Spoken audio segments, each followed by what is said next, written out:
Are you in Hanoi right now?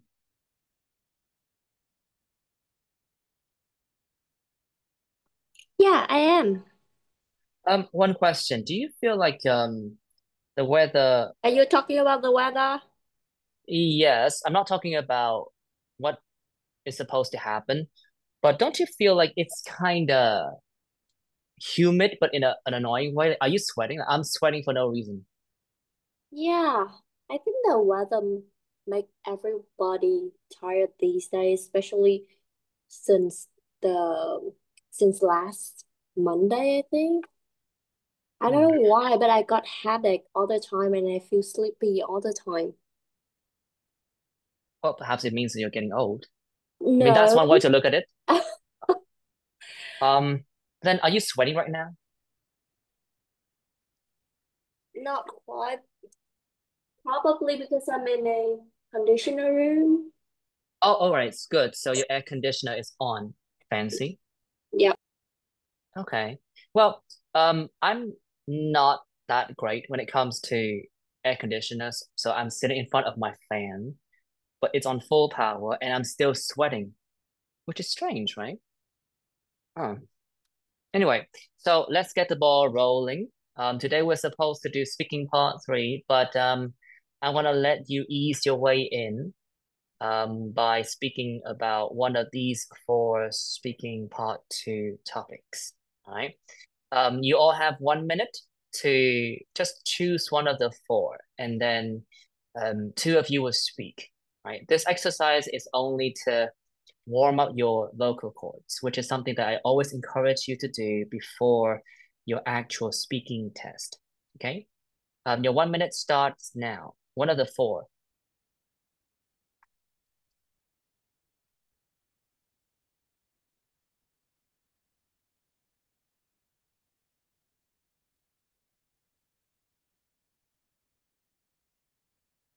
Sorry, I was away. Can you please retell the instruction? Nothing. I just told you to prepare for one of the four topics. Oh, okay. Yeah.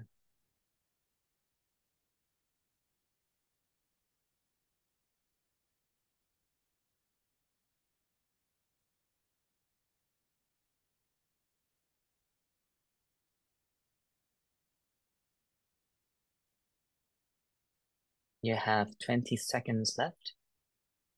Just pick your poison.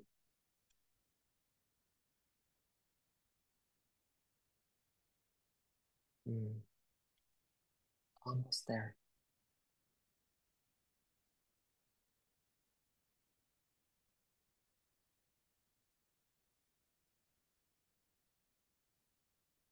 Okay.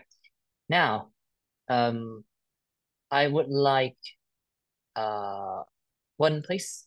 Let's get the ball rolling. Remember, you can speak about this topic between 1 and 2 minutes, and don't worry if I stop you. You should start speaking now. So I will choose topic one. Mm, Um, Talking about friends of mine who became so successful, I would say it would be Hian, who is who was very successful in her swimming career.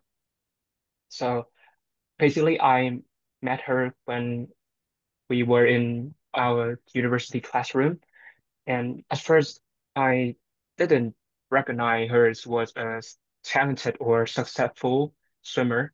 However, when we got into the same group and a big excitement, we started to share our ideas, and I found that she was a so talented swimmer back in high school, and at that time she was taking part in a swimming competition in Hanoi, and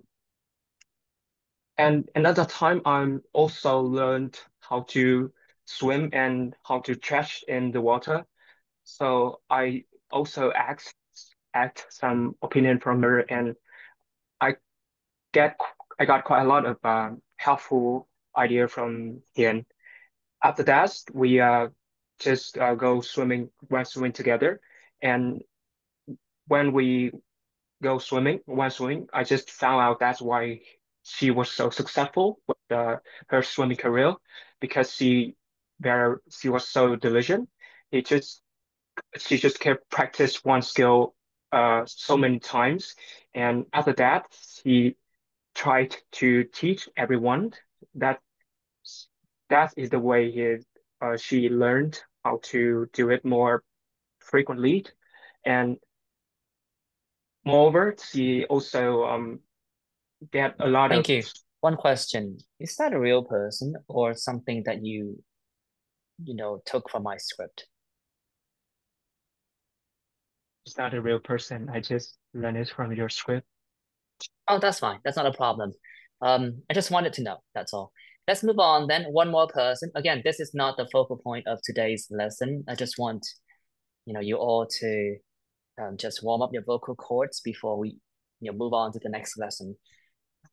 So Gwen, you can check out the notes. It's in they're in the chat box. Next person then. Miss Foot, please pick one of the four here. Oh wait, hold on. Do you have enough time to prepare for these topics?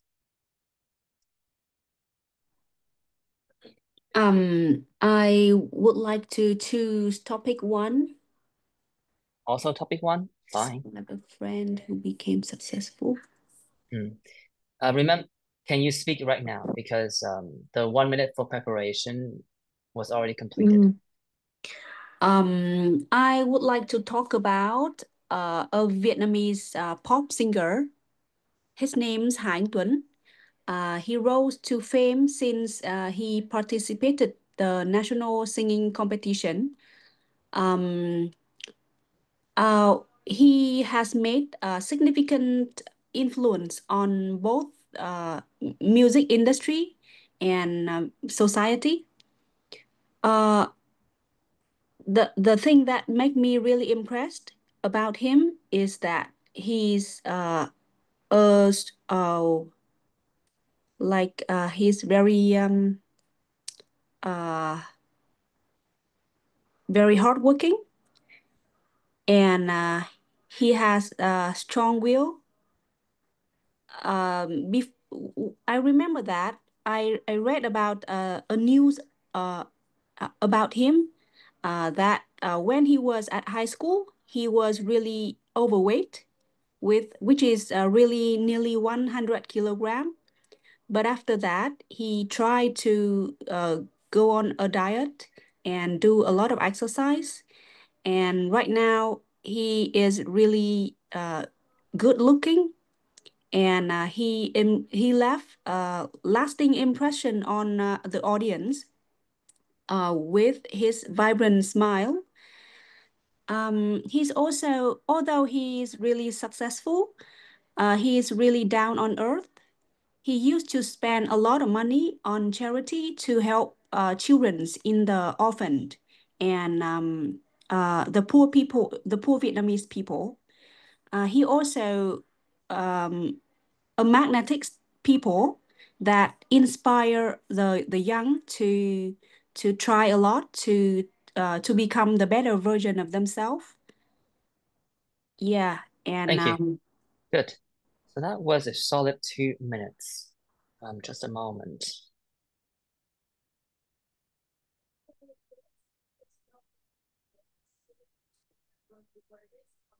Okay, so Miss Fun, you can check the notes in the comments.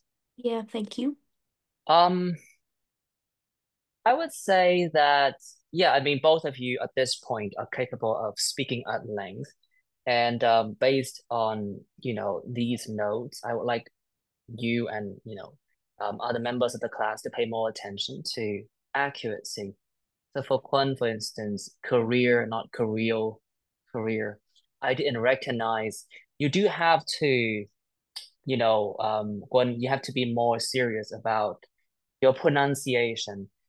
And by that I mean you need to focus more on your ending sounds. I mean, after a certain level, that ability is taken for granted because in English you're not supposed to miss ending sounds, since there's such an instrumental aspect of the language. But my opinion is that like you definitely need to work on that more because like for you, it was like hit or miss. Like you were clearly capable of enunciate ending sounds, but every once in a while, you would miss, some important ending sounds that would, ping on my radar. So do that. And I felt like that was, well, a good attempt in terms of like utilizing the ideas that I told you last week. But you definitely need to work more on that because it sounded very robotic. Not because it didn't make sense. Um, it was your delivery. Like towards the end of your speech, you started to resort to that, two-word rhythm, which was a telltale sign of the fact that perhaps like you were not that fluent, you know? So you can use my ideas, that's fine, but you need to work on your delivery. You need to make sure that when saying these words, these ideas aloud, they sound natural and they sound effortless. That was effortful, okay? For Miss Phượng, you definitely need to work on your accuracy, right? As you can see, there were a few notes regarding your grammar. And when you read these notes, do you recognize your errors? Do you understand why, these errors were corrected the way that they are? Yeah, I understand when I read it. Okay, cool. Well, that means that you understand the theoretical aspect of grammatical accuracy. Now you need to practice speaking more to actually get to grips with it, right? I don't have to explain things to you, but you definitely need to work a bit harder on your Yep, sure. grammatical accuracy when you Mm. speak. And also, even though that it was a very lovely script, I think that you missed the mark a little bit because you didn't say that Han Tuấn was your friend, you know. Like you said that Oh, this one friend. Yeah. you would talk about a very successful person. Well, you managed to take out that box, but you didn't say something like, well, I first met him when we were very young, and I don't think that he remembers me now, considering the fact that, he's a superstar and he has scaled all the heights. So he has met Yeah. lots of wonderful people. I don't assume that he remembers me, but I clearly know him and I remember him because he's super successful, right? Mm. Once you have cleared that particular point, everything else is, eligible. But you missed the mark. Oh, it was a shame. Yeah, I don't know why because the word people comes to my mind. I Mm. didn't notice the topic. Okay. Well, think about that. Right. So I guess one key takeaway here from Miss Phượng performance is that like you don't really have to read too much into the topic and don't be obsessed with the authenticity of what you say, but you definitely need to tick out all of the basic boxes, right? Okay, that should be it for speaking part two. We're going to move on to speaking part three, and in this part, as usual, I'm just going to ask you questions, and well, you do your best to survive, right? In speaking part three, let me remind you of what you're going to have to deal with in speaking part three. After speaking part two, the examiner is going to move on to a discussion. And in this particular part, there are certain frames of questions to, test your ability to engage in a discussion, right? And well, some of you here have been around. What is the first rule of thumb that you need to bear in mind when you engage in a discussion? Chung, please. Speak at length. Sure, but that's for speaking in general. I'm talking about a discussion in part three. I feel like I've mentioned this point more than a few times.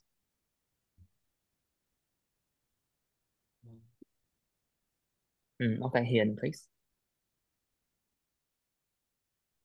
Well, I think that when you do the discussion in speaking part 3, you need to state your point clearly. Like you need to have the statement, the result, the example, and yeah, like it needs to have the sequence information, the link to strengthen your discussion. Not quite there yet, but perhaps it's because I asked the wrong person. Yeah, I agree with you here. I mean, when you engage a discussion, you definitely need to have a point or some point related to what the question is about. But the first rule of thumb when it comes to a discussion, which is different from an interview, is that you should eschew listing things out. Eschew means deliberately avoid, right? So you need to avoid listing things out. And instead of just listing all the ideas out in a very mechanical way, you should just say that perhaps there are many points, but then you have to progress through each point in a sensible way. You need to state your point, and then you try to explain, you give extensions and things like that. Okay. Right.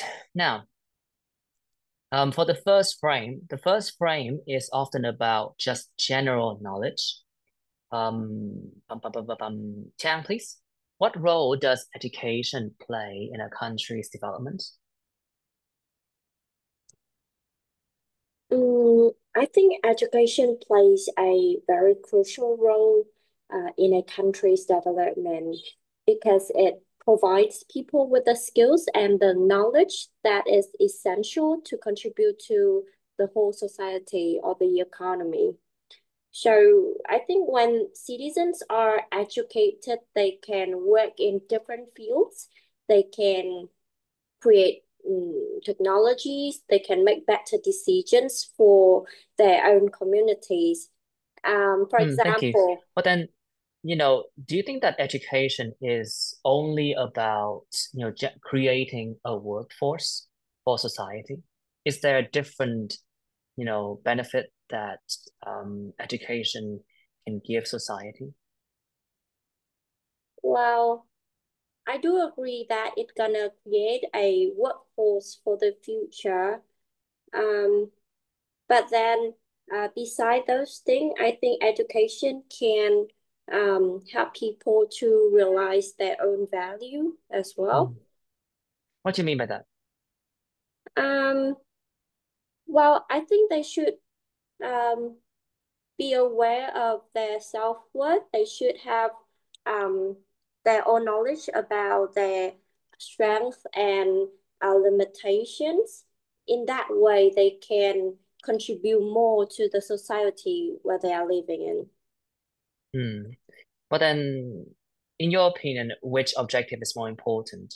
Personal development and your personal satisfaction and personal identity, things like that, or social contributions? I think it really depends on the society where you are living.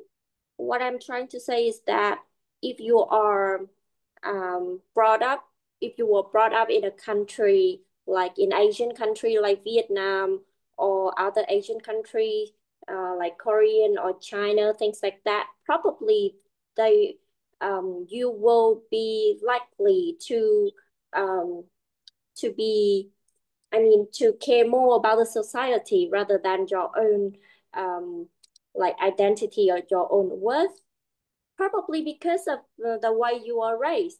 But then when it comes to other country, such as the America or the United Kingdom, I think citizens they would care more about themselves. They Thank you. want to build up their own self value. Thank you. Next, then, Hian, do you think that online learning is as effective as studying in a classroom? Well, I think that it depends on various factors. The first one, it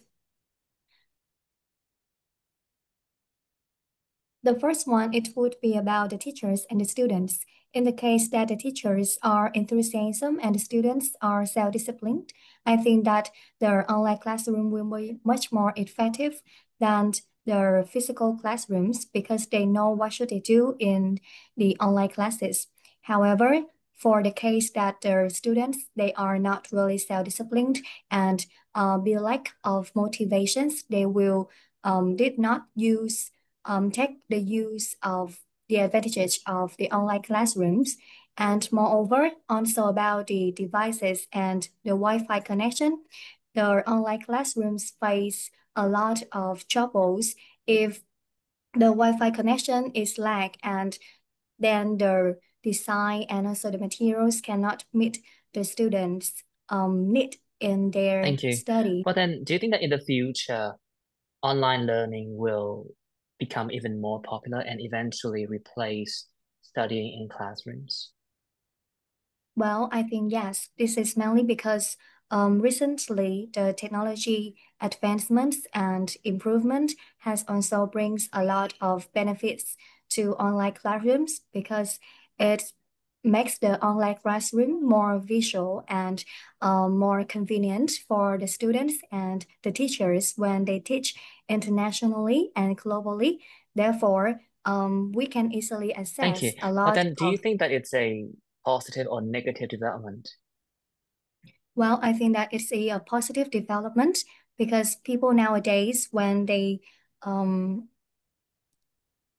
when they live in one place and it's not really convenient for them to approach a lot of new styles of teaching and also the materials that they need.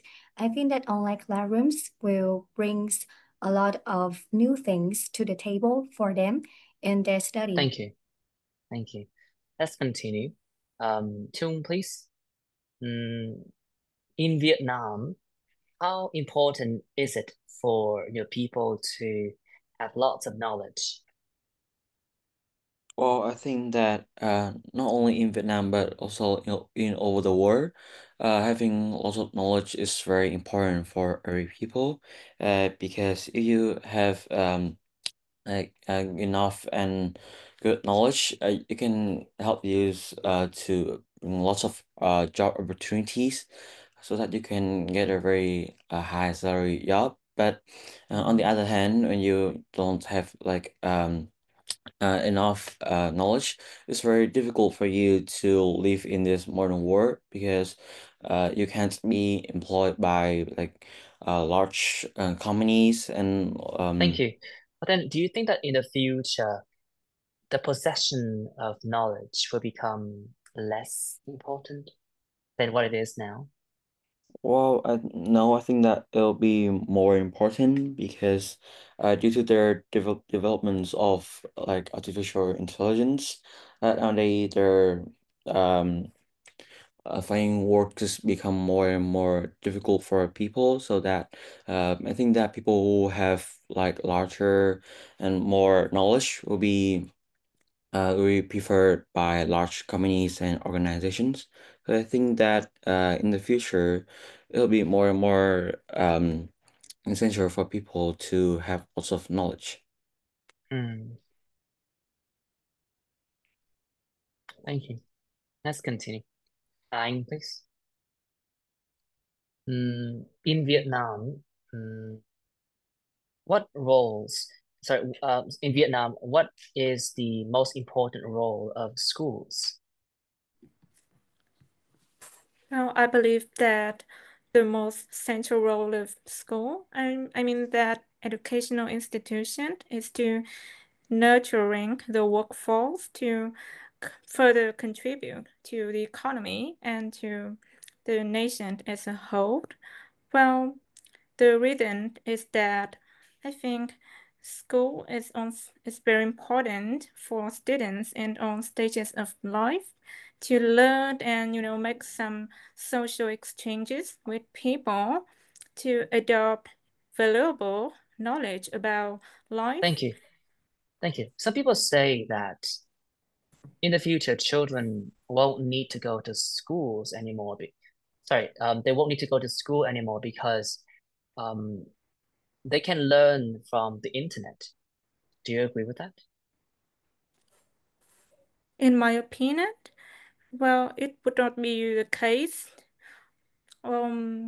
I suppose that is because the school is not only a place to, provide knowledge and deliver academic lessons, but also an environment for people to contact with friends and teachers, and so that they can learn some valuable skills about teamwork and some kinds of participating in extracurricular activities. And Thank you. Thank you. yes. Let's continue. Yes, I'm running through a gauntlet, a speaking part 3 gauntlet.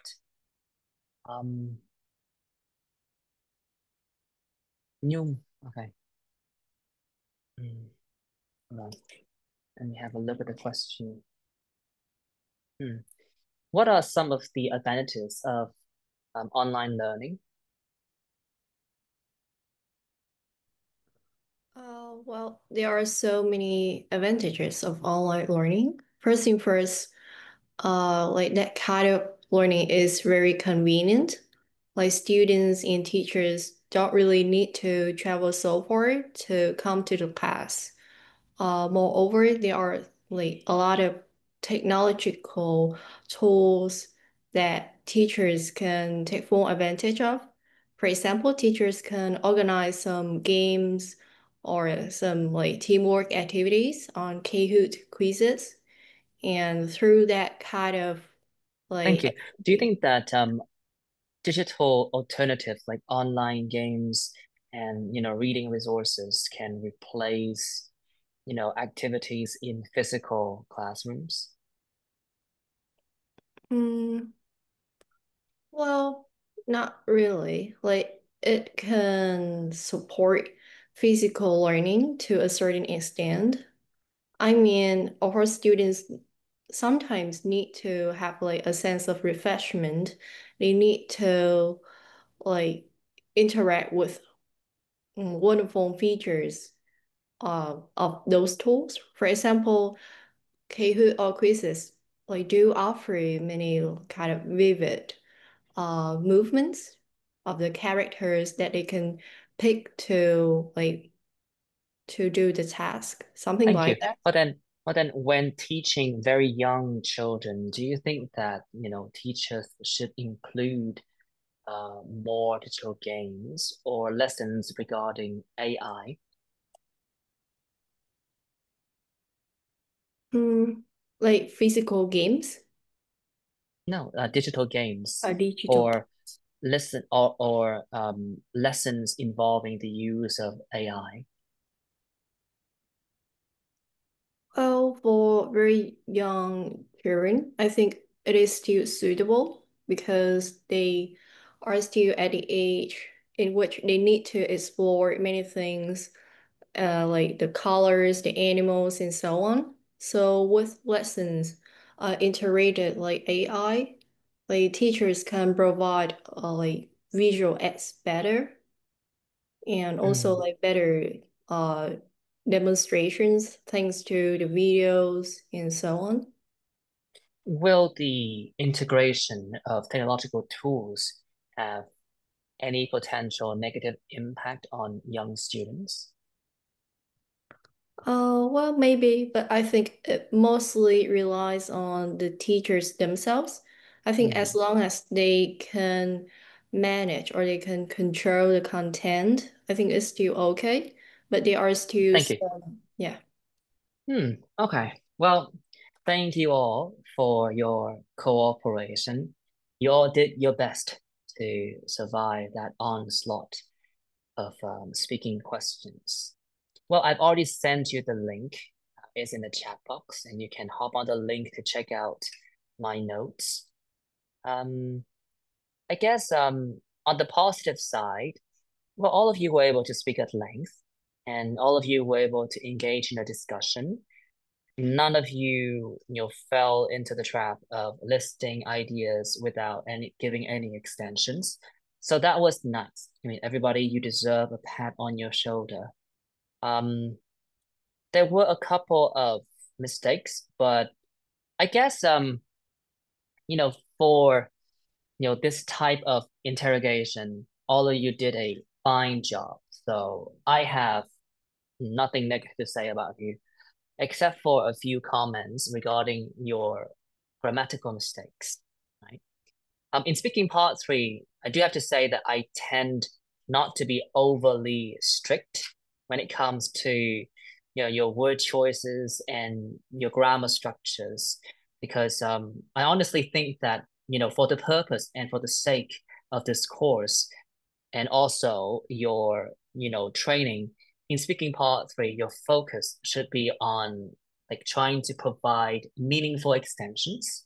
So I guess what tends to come with the territory is that you will naturally enhance your vocabulary and grammar choices to better express your ideas, right? Okay. Now for Chang, you made two mistakes at the beginning, or maybe not at the beginning, but somewhere along the line. Those things, their strengths and limitations. So I personally thought that these were slips, like those things, their strengths, and mistakes like these two would not get your score to be marked down, right?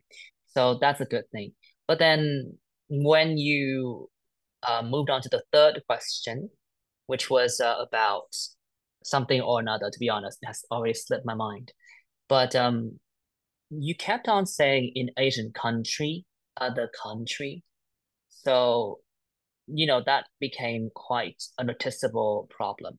But that was just one type of mistake, right? Not a big deal, but I'm sure that you can get to grips with it. Make sure you add some more S's. All right. Okay. For Ha Anh, I thought that your answers were perfectly sensible. There were a couple of mistakes though. For instance, the primary goal of schools is to, if you have already used is to, it has to be to verb, right? To nurture, or you can just say the primary goal is nurturing, you know? Yes. Yes. And then the word valuable, you need to pronounce it again. Valuable. Valuable. One more time. Valuable. Valuable. Valuable. Valuable. So the syllable that is stressed is the first one, right? Valuable. You say valuable if I'm not mistaken. Yeah, so fix that. It's like that word, particularly, a lot of people say not a lot of people, but some of my former students were obsessed with that word, and they frequently got it wrong. And particularly, not, I don't remember what they said, but there are certain words that we struggle with. So if someone, points it out for us, then we probably should do something about that. And as for here, you can look at the notes yourself. There were like grammar errors, but your ideas were fine. Right? Just grammar errors. As for Nhung, physical learning, perhaps this particular collocation was inappropriate because I couldn't really connect the dots when you use this phrase. So I guess it's better to say learning in classes or learning in physical classes or studying in like offline classes, right? Many kind of vivid movements, many kinds, right? Many kinds of vivid movements. It relies on, it depends. These two terms are not interchangeable. When you say it relies on something, I wonder if I can explain it. Well, I know for a fact that you should say it depends on the teacher, right? But I don't assume that I can actually explain why it it has to be it depends, not it relies on. Well, look it up, Nhung. And your answers were fine, but you need to work on your grammatical accuracy. It was not exactly all over the place, but there were mistakes. As for Chung, this time around, I felt like your pronunciation was slightly clearer. So I guess that's a plus point, right? Errors. Important for people, or everyone. It's a rather, amateur mistake. To be careful. I mean, again, I'm not a paragon of virtue, and I'm not like consistently accurate. There are times in a day when I can communicate in English in a flawless way, but there are some other times when the words just don't come together, and I have a really hard time patching ideas together. So I understand, what all of you experience when speak in English, right? But trying to be more accurate. High salary job. A high salary job. You said job. The j was not all the way out. So can you say that word again? High earning job. High earning job. Okay, so the j has to be all the way out. And then here in this part, like you were really like going with the flow, and you said something about the fact that there will be larger companies, right? But I guess as part of the motion, you got caught up in the flow and you couldn't really control your language. So perhaps you were thinking something like, there will be larger companies in Vietnamese, right? But you translated that idea into English, which ended up not working because people don't say, well, this in English, right? So you can say, well, there will be larger companies, right? Right after this part, you were able to deliver like the more correct version of the same idea. So I think that you're aware of what I'm talking about. And I suppose the takeaway here is for you to stay in control as you speak, right? Okay, it will be more and more important. It's not wrong, but this is rather a last resort structure. Like this is the last thing that you will say. Once you have exhausted all other options, you just say, yeah, it will be more important. Or you can say it will be even more important, right? That's all. All right. So people, I guess what I'm looking at here is the fact that, well, you all were able to speak at length, as I've mentioned, and you were able to extend your ideas in a very organic and intelligible way. So keep on doing that.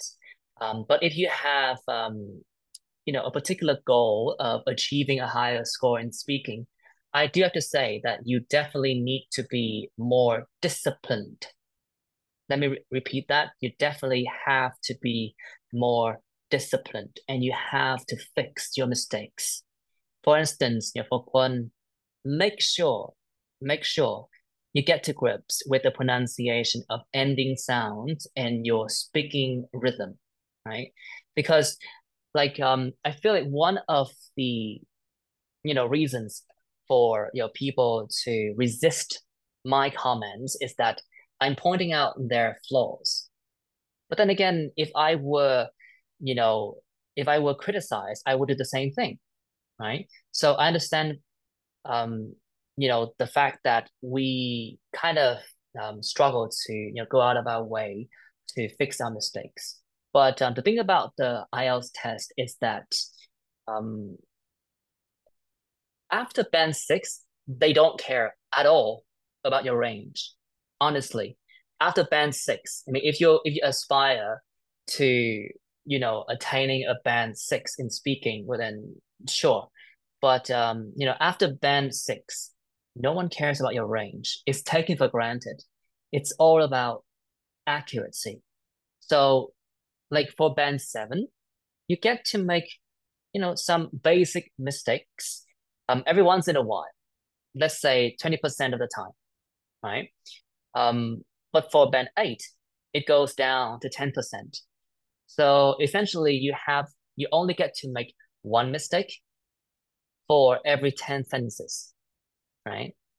And for band 9, the mistakes have to be virtually undetectable, except for mistakes like those things, like what Chang said, like those things, like when you maintain a certain speaking rhythm, chances are you're going to miss out a couple of ending sounds. Well, that's fine, right? But when you speak with, one's pace, when he was delivering his speaking part 2 speech, for example, there's no excuse for, missing like ending sounds, right? So this is something you need to bear in mind. Like some of you might say that, well, I can clearly communicate with foreigners and they don't judge me. Well, it's because like in a normal conversation, nobody's supposed to judge you. In fact, if we bump into foreigners who are just trying to communicate with us in English, in Vietnamese, first of all, we're going to be very happy, right? And we're going to do our very best to support, that person or the group that we're going to talk that we are speaking to. So that's not exactly, a good argument. When you do a standardized test, you have to play by, the rules. And one of the rules is that you have to maintain a high level of accuracy. So yeah, you can speak to foreigners, but they don't want to correct you, not because of the fact that your speaking skill is, way too fabulous and way too amazing. Your speaking skill is average, right? But they're not gonna criticize you because who does that? In the speaking test, though, they're gonna judge you for your ability to communicate in English. So make sure that you keep tabs on your accuracy. If you make mistakes, fine, fix them. Just fix them. Okay. That was a random monologue for some reason. I blame it on the coffee. Any question thus far? Time. I don't have any questions. Okay. Well, today we are gonna go through a few speaking part 3 questions. We're gonna go through the overall structure of the third part of the speaking test, and we're gonna have a look at some sample answers. And the focus of today's lesson is on how we can extend ideas and how to maintain a high level of accuracy when it comes to grammatical structures. Okay, but first, let me bring something back. Wow, the hair today is not working. Well, we're gonna play a game. Look it. And bum, bum, bum.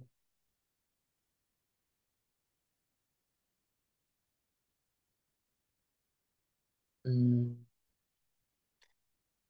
sure, we can play this game.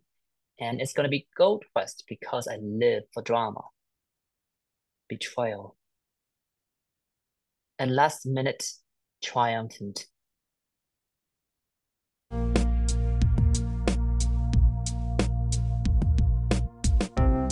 Okay, hop on.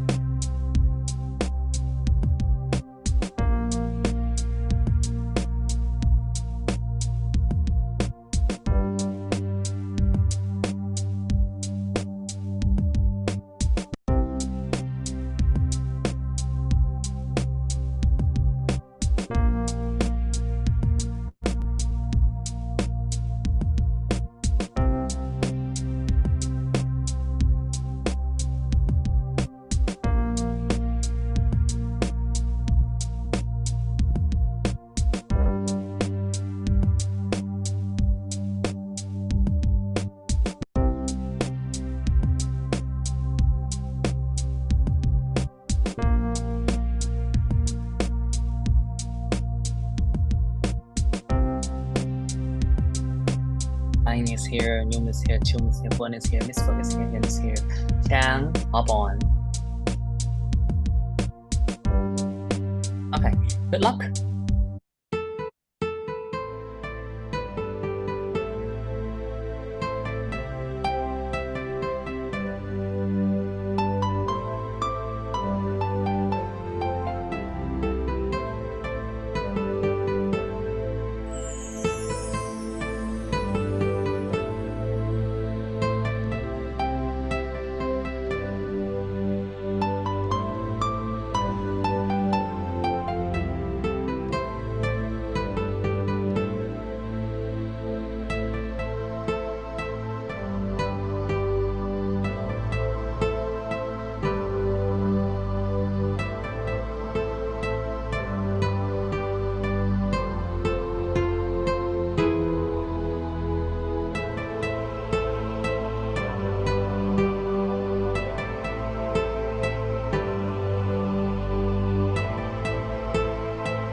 No music?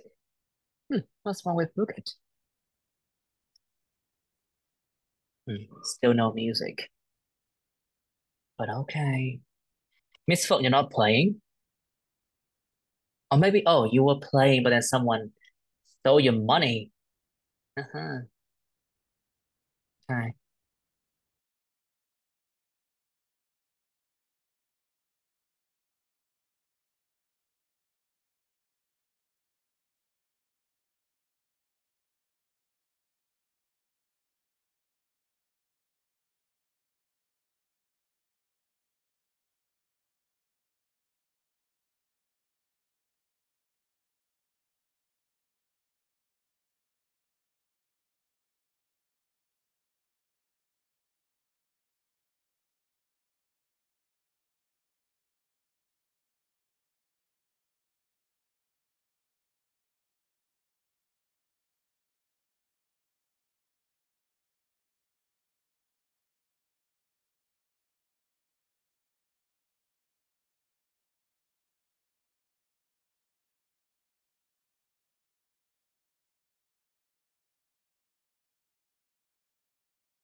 Okay, wow.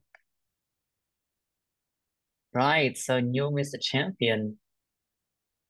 Nhung, you have like more than double the score of Quân.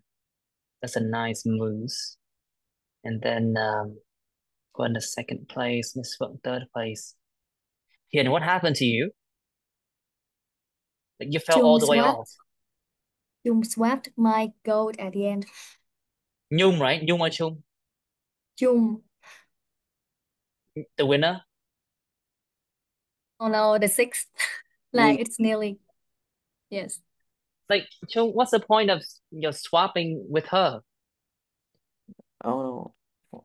I, You do realize that everyone else got like 700 and 300 or at least 100.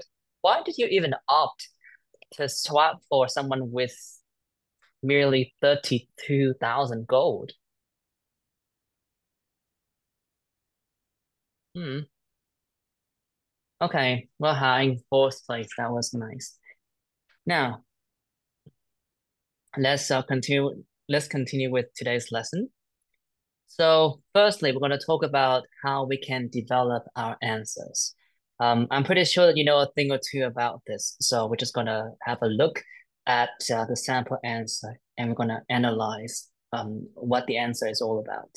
So Gwen, please, yeah, just read and then I'm going to ask you to analyze certain parts of this answer. What role does education play in a country's development? Well, education clearly is essential to the development of a country in various ways. First is that it contributes to a high quality workforce as students are equipped with the skills and knowledge that are needed in this day and age, especially ones concerning technology and media literacies. They can bring a lot more to the table, utilizing technologies to elevate their productivity and performance at work, and also building their own brand. For instance, graduates from top universities such as MIT and Cambridge are often recruited by international conglomerate, Conglomerates. conglomerate, Conglomerates. conglomerate, No, not such as merits. Conglomerates. Conglomerates. conglomerate, Not meh, it's mer. Conglomerates. conglomerate, Hmm. such as Google and Microsoft, earning top salaries and making important contribution To the companies. to the companies. Well, you were literally reading the script and you still managed to miss out on ending sounds. Oh. Bum. You missed two words. Just two words. How can you pronounce this word?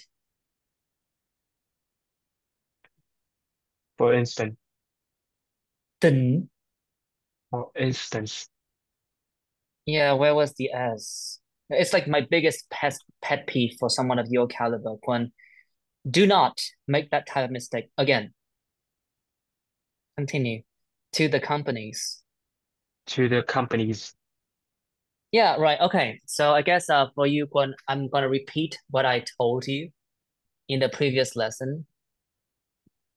Like you have to be stricter when it comes to your pronunciation because you were reading an answer and you managed to miss out the ending sounds of not necessarily challenging words, right?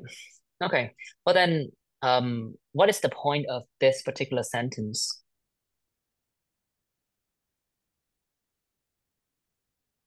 Well, is giving your overall opinions, like It's just a position, right? It's just yeah, a position. You don't really have to like go into details right out the gate. You can do that, but it's not essential. If you feel like you need a bit of time to gather your thoughts, well, then you can employ sentences like this one to buy you some time. You can also say, well, education is important for various reasons, or you can say that, well, education clearly plays an essential role in, various ways, right? So on and so forth. Essentially, it's just a generic position. Good. So what is the first point? So you're asking about its meaning or its purposes? No, I'm asking you to state the first point provided by the answer. Um, so this first point um, is contribute to a high quality workforce. So education Hmm. have to build high quality workforce. So this is the first point, the first idea, right? And then from this first idea, what are the extensions? So you're just taking an example with students. Really? Examples? Um, I don't think As it's students are really, equipped with the skills and knowledge, this is more like a reason or an explanation with examples, right? yeah. An explanation with two examples, two details. They can bring a lot of more to the table, utilizing technologies to elevate their productivity and performance at work while also building their own brand. Good. So what is this part here? They can bring a lot more to the table. So it is a result. Just a result, right? Yes, a result of your explanations. And this part obviously is As an example. example with details, right? Okay. So as you can see here, this answer is impossibly long, and one sentence already contains like too many ideas, right? But then again, like when you practice speaking, I feel like sometimes you really have to, take yourself out of the comfort zone and try to go through longer sentences with ideas, well, being essentially patched together in this particular manner, right? Like in the normal conversation, I think that people don't use sentences like this that frequently. They only like put a lot of information in just one sentence with lots of clauses when they have already got a very clear idea of what they want to say, and they just keep on adding information, right? In other situations, which account for the majority of situations, um, they tend to break, sentences like this down to shorter sentences. Okay, good. Um, question. So good, that's it for the first question. Thank you, Quan. And also, be a lot more careful with your pronunciation. I mean it, unless you want to blow up your chance of getting a higher score. Okay. And then again, like I don't really care that much about like your score. Not in a like irresponsible kind of way. I feel like I'm talking myself to a corner. Um, what I'm saying is that like naturally as you practice speaking and polish your answers, what tends to come with the territory as a higher level of accuracy. But you should not count simply on your repetition because you can spend many years teaching English and speaking English, and your performance can still make zero progress. And it's mostly because like there's this misconception that just because you practice more, it means that progress is guaranteed. That's not always the case. Like people always when I tell people that I teach science in English, they always think that teaching science helps me to improve my language. It does, but that improvement does not necessarily translate into a higher score in a standardized test with various assessment criteria, right? And when you like prepare for a test, you have to be aware of the areas that you're not that good at so that you can improve yourself. So for Quân, ending sounds, right? Don't be lazy. Let's continue. Nhung then, this part, education also has a role to play. Education also has a role to play in the preservation and evolution of cultural values. History and literature are the best examples of cultural conservation, since students get to learn about life in the past, understanding important events with seismic political impacts. Seismic political impacts. Beyond this, students also get updated with the latest cultural movements, including policies encouraging the growth of tourism and the threat of new festivals in certain areas. I do have to admit that here in Vietnam, not all schools are up to speed with regard to the recent development, but some are, and I think that they are setting very good examples for future changes. Okay. Now let's go down the drill here. Sure, just analyze the answer then. What is the second main point? The second main point is cultural values. No. The preservation and evolution of cultural values. So it's the whole thing, not just cultural values. Second point. Good. So this point is given extensions. What are the extensions? Examples of history and literature. And these examples cover which part of the first point, of the main point? Like the first part of the point. Of cultural conservation. There are two aspects to the main idea here: preservation and evolution. So there are 2 points, right? Preservation or conservation and evolution, or changes. Good. So that is an example. And then you see some reason or explanation. Essentially just more details, right? Do you think that these details are essential to the meaning of this particular example, or can you just remove the explanation? I think it's important. Right. So the thing about like using examples is that there are examples that can really just speak for themselves, and there are examples with which you actually have to provide a lot more details, just to make the meaning clear.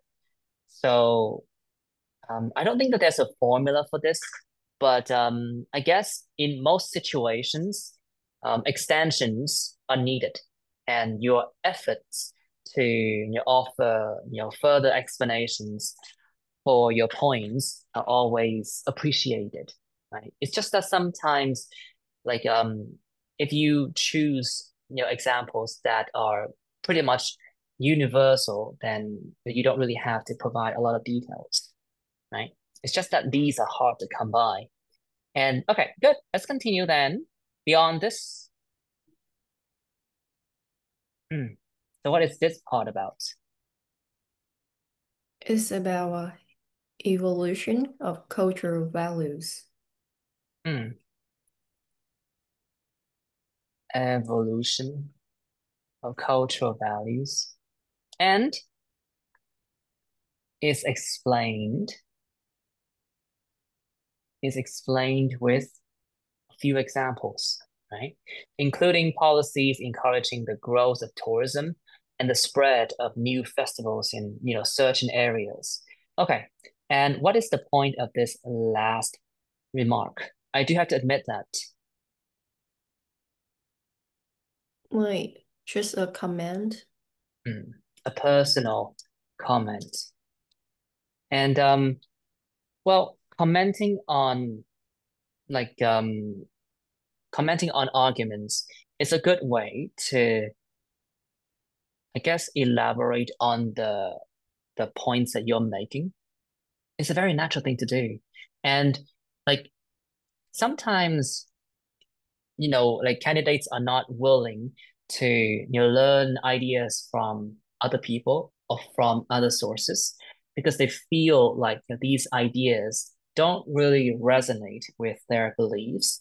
And I guess that's a perfectly acceptable way to feel about certain ideas. But, if we stay close-minded all the time, it's going to be really hard for us to generate ideas because what ideas have to come from somewhere, right? And if you feel like you're not that creative and you frequently run out of ideas, run out of things to say, then one of the most generic pieces of advice is to read more and listen more. And as you read and listen, you definitely should like perhaps quote the pieces of information that you have heard of, and then you make your personal comments, right? Yeah, so this is a personal comment. Not all schools are up to speed with regard to the recent development, but some are. And I think that, they're setting like very good examples for future changes. Okay, cool. So in general, in speaking part 3, how are the answers developed? Miss Phượng, please. In general, how are the answers developed?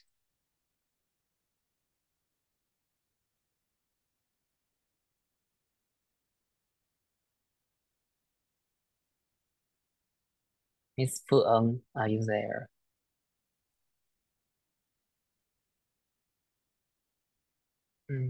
Okay, Chang then. How are the answers developed? So I think you have to state your main idea first, and then after that, you're gonna explain why you say so, and give example and details for that one. Mm. In the end, you can also add your personal comment. Well, as I've mentioned, you don't have to jump into your main ideas right out the gate. There's nothing wrong with doing that. It's just that I think that when you do a speaking test, it's very likely that like you'll be very nervous and anxious, right? So one of the ways for you to just calm your nerves is to stall for time. But you cannot just say something like, well, give me a minute and actually spend 1 minute thinking about ideas, right? So you can start with a position of sort. You say something like, well, I think that it does play an essential role to the development of a country, right? It's just, a generic position. You agree with the position that is given by the question. And then you can slowly progress through, the main ideas. And I agree that with each main idea, you should take some time to elaborate on, the reasons why, you think that like that's the case. And oftentimes you have to state your reasons, right? You should also want to, you might also want to present the results of what you're saying. And you can definitely use examples. And the best thing about examples is that they allow you to essentially just escape the abstract language typically used for general explanations. So if you can find an example, do that. And I do believe that you should, build this habit of using examples in, the way that you speak. And I do agree with Chang that you can make personal comments, just don't go overboard with them. Right? Then again, you shouldn't go overboard with anything, if you feel like you have already presented enough reasons, you should keep the conversation moving by progressing to other types of extensions like examples or results. Okay, good. That's the first question. Now, as you can see, this particular script is impossibly long, and it's very unlikely that you'll be able to do something like this in an actual test. Even when examiners are super chill and they don't have any particular motivation to stop you in the middle of your answer, chances are you can only go through perhaps the first part of the answer. But then if you were the examiner, where would you stop the candidate to move on with the next question and why? Hein, please. There's a Hein, right? Yeah. If you were the examiner, where would you stop the candidate to move on and why? Well,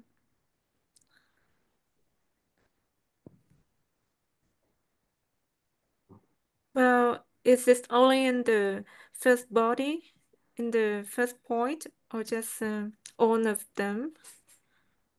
Well, no, the situation is that let's say you're the examiner and the candidate is speaking to you, right? Well, education clearly is essential to the development of a country in various ways. The first is that, so on and so forth. So you keep on listening to the candidate, and at which point would you decide to just stop the candidate so that you can move on with a different question and why?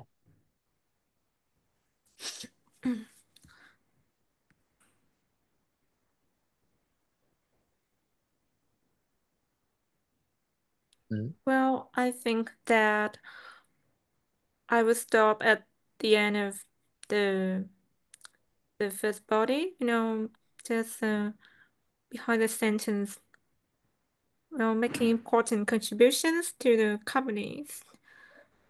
Sure, why? I think they would be likely to ask something about what are some of the important contributions. I think they would like to know more about that. Important contributions of what? Or what That types of on the contributions can they make? from some of the graduates from top universities. So if you were the examiner, you would like the candidate to expand on this point, right? Yes, I think Okay, some of the explanation. sure. Well then, why did you decide to, sorry, why would you decide to stop here instead of here, for instance? Here. Why not after, elevate their productivity and performance at work and also, building their own brand? I think I'd like to give the speakers, the chance to make some, give some examples here because the Okay, answer is still short. it's short. I think. Okay, let me go through the Yes. answer then. You ask me the question. We'll see if it's short or not. Ask the question. What role does I read the question? Yes. Only the question. Yes. What role does education play in a country's development? Well, education clearly is essential to the development of a country in various ways. The first is that it contributes to a high quality workforce. As students are equipped with the skills and knowledge that are needed in this day and age, especially ones concerning technology and media literacy, they can bring a lot more to the table, utilizing technologies to, elevate their productivity and performance at work while also building their own brand. Is that not long enough for you? I think I just make a mistakes because Mm. I'm reading on the screen, so I just well, cannot estimate the length of the answer when speaking. Sure. So based on what I said, would you stop me here? Yes, I think it would be wiser for the examiners to stop there. Yes, And I what think question would you so. ask? No, let me see.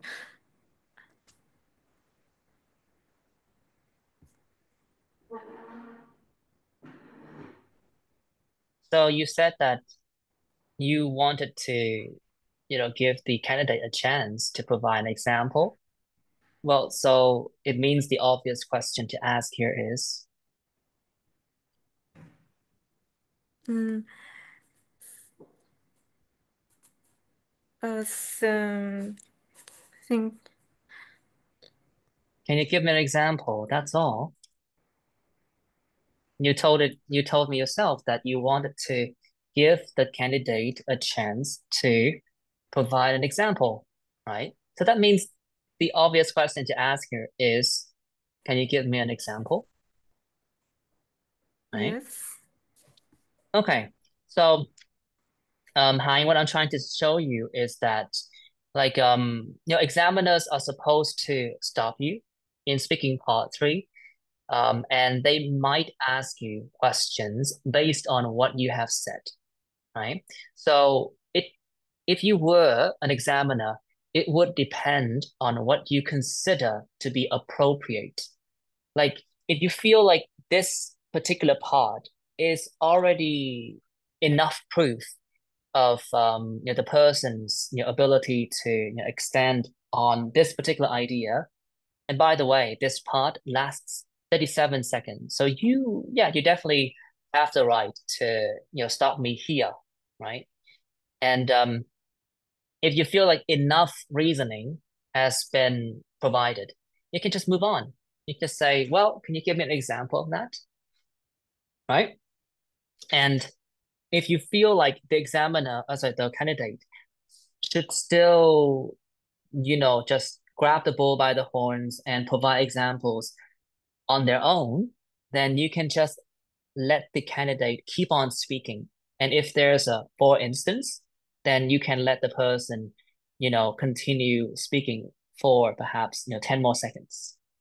You know what I'm saying? Yes. So it really depends on whether the point that is provided by the candidate makes sense. If it is on topic and it is being extended appropriately, then the examiner is just going to let you keep on talking about it, right? But you see, if you feel like, if the examiner feels like you have kind of, gone off on a tangent, then they're going to stop you to make sure that you're going to have to talk about the question that they're asking, right? So, but that's an obvious reason. But then, some other times when the examiner understands that you have already, made your point and you have already made enough extensions, they can just stop you midway to move on with other questions. Okay? I got it. Yes, I understand. Okay, good. So that should be it for this particular part here. Like in real life, you're not going to be able to go through like the full script like this. I think that it's just very like impractical, right? But you see, when you prepare for the test, I do think that like you should be more thorough with your preparations. And by that I mean like you should definitely build this habit of preparing two ideas instead of one. Right? There's nothing wrong with, going with just one idea. It's just that, sometimes, examiners might want to stir the pot by asking you questions like, but then is there any other explanation for that? And oftentimes it means that there is another explanation, right? They probably have already thought of one themselves, but they just want to, keep the conversation going. Okay, cool. That's it for this particular part. Any question? Chung, any question? No. Let's move on then. Now for grammar, this is pretty simple. I like two people to read the description of each band score. So we're going to start with band 6, Miss Phượng here, and Nhung here for band 8. Now, band 6.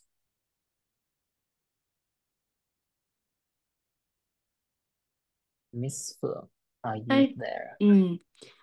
Produces a mix of short and complex sentence forms and a variety of structures with limited flexibility. Though errors frequently occur in complex structures, these rarely impede communication. Thank you. And Nhung? Wide range of structures, flexibly used. The majority of sentences are error-free. Occasional inaccuracies and non-systematic errors occur. A few basic errors may persist. Okay, so I think that at the beginning of the lesson, I already pointed out mistakes that would be considered as slips, right? The thing about slips is that they're supposed to be non-systematic, and they have to, take place in the middle of a huge chunk of words. That is a non-systematic error that is not going to ping on the examiner's radar. Okay, so if you're going through a very nice chunk of words and you miss one ending sound, that's not going to be a problem, right? And if you, or maybe, you have already, you were going through, a phrase like, in spite of, so on and so forth, and you accidentally used despite of, then you can make a correction right there without losing any mark. Okay, but the thing about mistakes characteristic of native speaker speech here is that they often occur in the middle of a large chunk of words, right? And you see, that's why I tell you that, like, speaking with the rhythm of one or two words at a time is just not a good strategy, and it's not a habit that you should accept, right? Because like when you only use a few words at a time, you don't get to make a lot of mistakes, right? If you go through one word or two words at a time, everything has to be on point. And even when like your grammar is on point, that rhythm is only going to give you an 8, right? Because like people don't just use one or two words at a time unless they're going through a really hard time while trying to patch their ideas together, right? That's the first thing. And when it comes to grammar, there are two aspects: range and accuracy. The thing about range is that like you have to use not just simple sentences, but also more complex ones. You should be able to speak about the past as well as the future instead of just relying on your present tenses. But I don't think that it's that big of a deal here, right? I guess one piece of advice is that in speaking part 2, you should try your best not, let me repeat, not to jump between timelines. Because like, sometimes you talk about things that are correct, regardless of, the time at which you say it. If you keep on, switching between like past and present, it's kind of hard for the examiner to, make sense of what you're saying. And that's going to take a toll on your grammar score. So that's the only comment that I have when it comes to the range here. Like in speaking part 2, if you see questions about the past, just stick to the script and, talk about past events, okay? Now, the next element is accuracy. And as you can see, like for band 6, they don't really care that much about your accuracy as long as you can make sentences in a way that makes sense to them, right? But from band 7, there is a clear emphasis on reducing your mistakes, right? Error-free sentences are frequent, as in like 80% of the time. The majority of sentences are error-free 90% of the time. So that means, if you want to get to band 7, you get to make one mistake in every answer, one or two mistakes in every answer. For band 8, one mistake for each 10 sentences. So yeah, that's the ratio. I'm just giving you like arbitrary like assumptions and estimations, but you get what I'm saying. Like for band 7, you have to be more disciplined and reduce your errors, right? For band 8, you only get to make one or two mistakes every once in a while. And for band 9, essentially your mistakes should not, even be noticeable. So if I noticed your mistake, it means that the examiner will probably recognize it as well, right? And that's going to take a toll on your score. And when it comes to grammatical range and accuracy, range is not an issue for, students of this class, but accuracy is. And the way I see things, there's only one way for you to improve your accuracy. You definitely need to reiterate what you say when you make mistakes. And by that, I mean you have to repeat. You have to repeat, and you make sure that you don't just use one or two words at a time. It does not mean that you're gonna, speak at the speed of light, because that's pointless as well. You're speaking really fast is not a good sign of fluency. It's actually a sign of anxiety taking over you or you getting ahead of yourself, right? So make sure that you pace yourself nicely and pay attention to, your sentences so that you don't make the same mistakes, all right? And I would also encourage you to, learn ideas instead of just words, But I think that we have already gone over this. Like when you read sample answers, instead of just, highlighting one or two words at a time, you can just, learn the whole chunk, right? You can learn one complete idea, and then you can use the complete idea, which is expressed in like 5 or 6 words, at one go, right? Yeah, that's all. That's the thing about grammatical range and accuracy. And the secret here is that you need to repeat, but then again, don't mistake repetition for automatic improvement. That's not the case at all. You have to be deliberate at first. At first, you really have to pay attention to the mistakes that you tend to make. And if you have made a mistake, when you repeat the answer, you definitely need to get to grips with it. Okay? That was another monologue. Let's continue. So, one of the telltale signs of good grammar is that, when you listen to the person who is talking to you, like that person can sort of just tell you where the full stops and all the commas are, right? So I would like you to have a look at this script in about 30 seconds, and I want to take one go.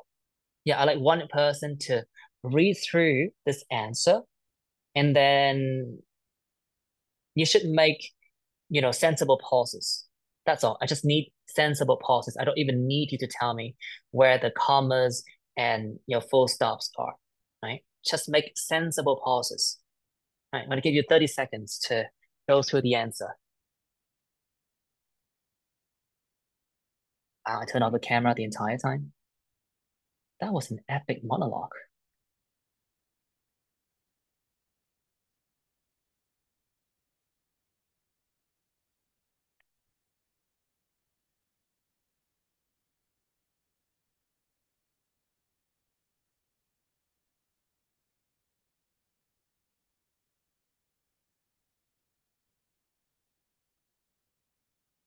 Okay. Now,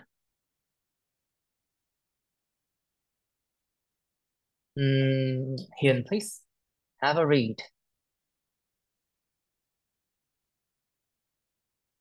I'm kind of on the fence about this. On one hand, this may be a yes, since online classes have multiple advantages, with the first being the convenience of hosting and joining from anywhere. Digital lessons can also make use of a wide variety of tools, especially videos, online simulations, and games. The real challenge here is to sequence activities in a sensible order and navigate technical issues like weak internet connection, but these issues tend not to be that problematic. While, on the other hand, learning physical classrooms also has distinct benefits. Many parents are worried that their children can get distracted during online classes, which is totally understandable. And attending offline lessons can help the kids focus. There is also this element of being physically present in a classroom, which can facilitate interactions between teachers and students, allowing them to quickly address questions and misconceptions. So I think it really boils down to specific needs and circumstances. Those who are very young might benefit more from classroom learning, while older, more independent students who don't want to make the commute might prefer online lessons. Okay, cool. So you missed the mark a couple of times, but overall it was a good attempt. Okay, here.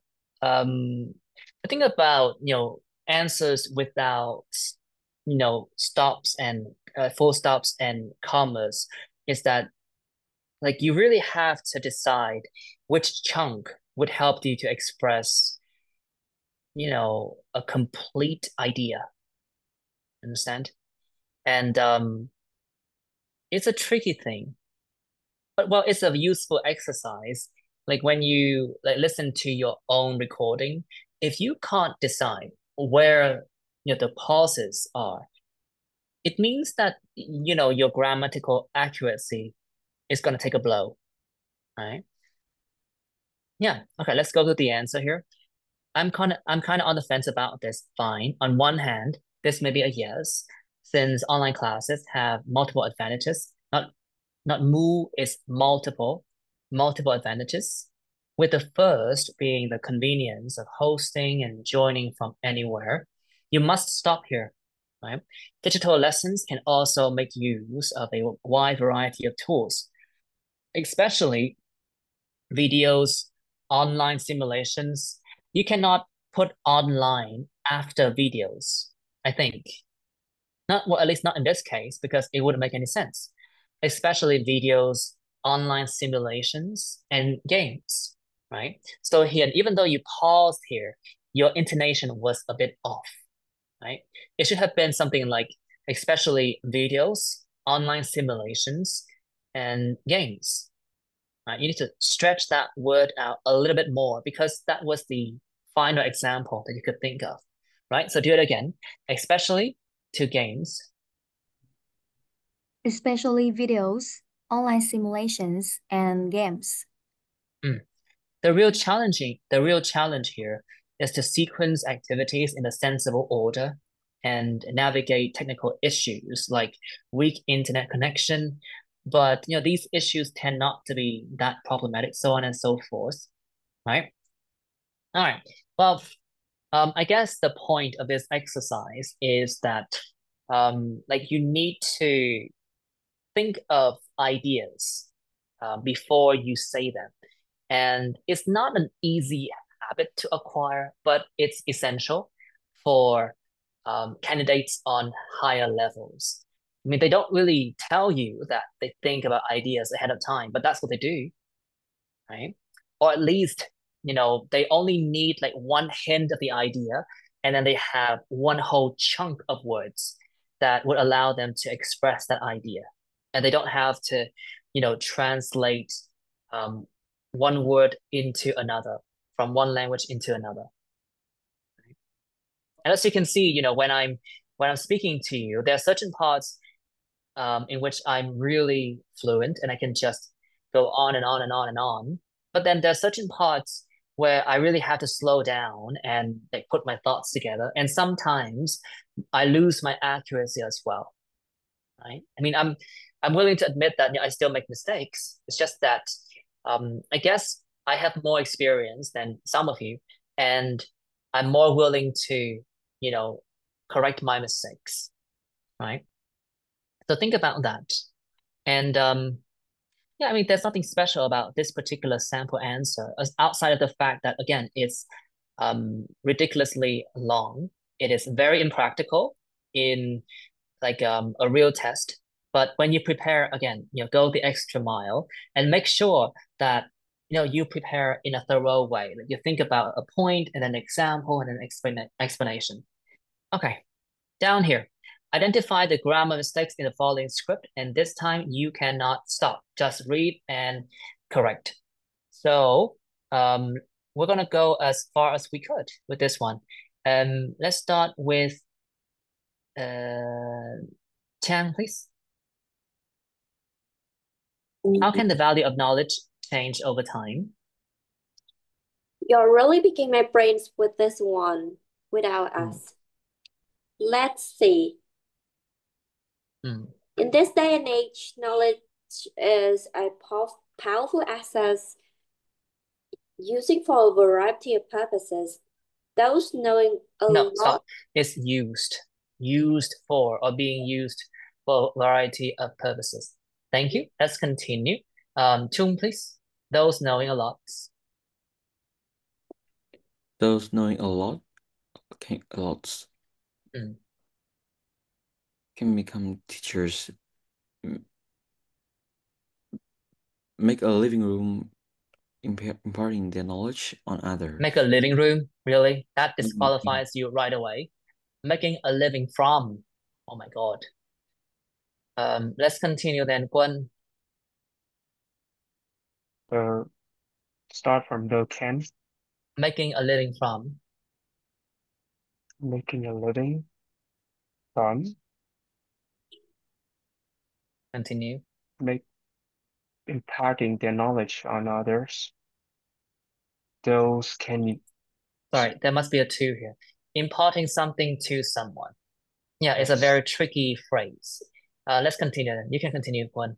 Those can use knowledge to make investment without S. Really? Investments without S? I think those who can use knowledge. Yeah. Okay, good. That disqualifies you, Quân. Those who can use knowledge to make investments, buying stocks. You can't really put those. You can't really use those on its own, right? Let's continue then. Nhung, buying stocks.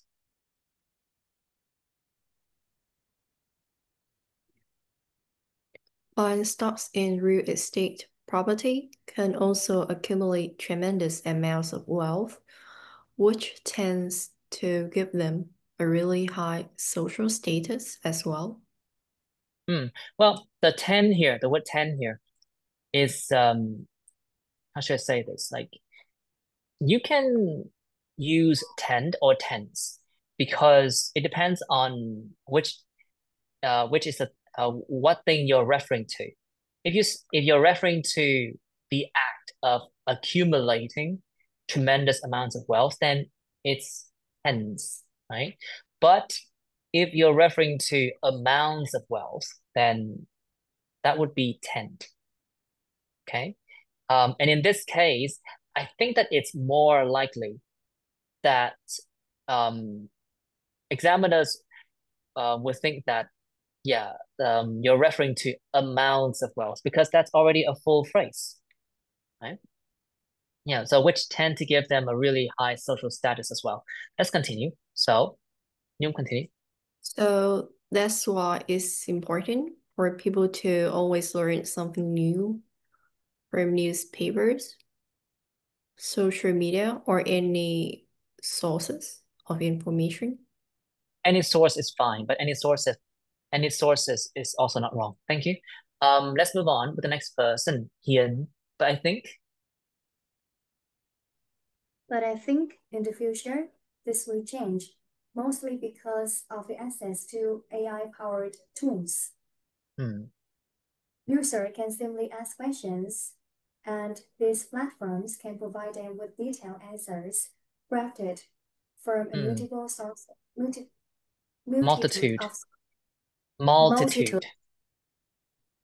multitude of sources. Thank you. Nine, the last sentence. So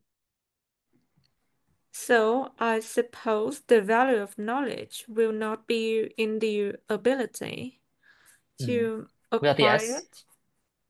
Yes, ability to acquire it, but rather in how it can be utilized. So rather than, not but rather, would not be in the ability to acquire it, but in, well, hold on.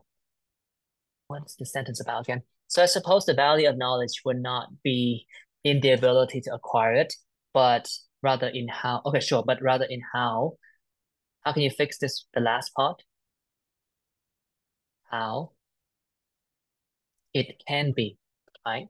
So this is report speech, right? Is that the correct term? Report speech. Yeah, okay, good. The point that I'm trying to make with this sample answer is that, well, this is one exercise that you can do, although I don't assume that you're gonna, come across exercises like this one. But essentially, if you want to check your, grammatical reflexes, then you can have a look at, scripts that contain lots of mistakes and, try to correct them the moment you see them, right? And oftentimes to do that, you have to look ahead instead of going through one word at a time. I mean, there's nothing wrong with that. It's just that it's like the last resort, right? You don't go through one word at a time when you're very fluent and you have a lot to say. You only do that when, first of all, you have no idea what you should say. And essentially you're just, walking on thin ice, trying to select the best words so that you don't offend people, right? And if you do make mistakes, try to correct them. Perhaps not right away, because that's also not a positive habit. Sometimes you have to let go of your mistakes so that you can achieve fluency first. It's just that in this case, for this particular class, all of you have already attained, a high level of fluency. But I feel like what tends to come at the expense of fluency for most of you would be a low level of, accuracy in grammar structures. So if you make mistakes, then you should say the answer again, right? With the focus on delivering the answer without any of the mistakes that you have just made. Okay? But then again, in the long term, the best solution is to learn chunks of words that help you express ideas. And you just need a spark of that idea in your brain, and then you can go through the chunk that helps you to express it, right? It sounds nice in theory, but well, I guess soon enough, you will learn that you're gonna need a lot more practice to acquire that ability.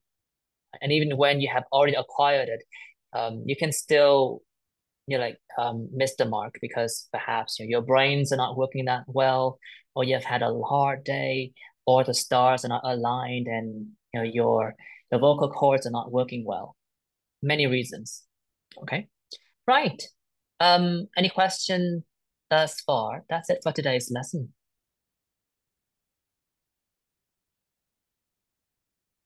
Now, well, in the file, in the C section, by the way, C section is a term, is a medical term, right? For a surgery that is performed when you want to, remove, not to remove, but like to help the delivery of a baby by um, by making a C-section, or essentially, how should I say this? Like you perform surgery on the mom's belly to remove, not to remove, but to deliver the baby. Sorry. All right, so as you can see in the last part of the file, the C section here, you have examples of questions in 3 frames.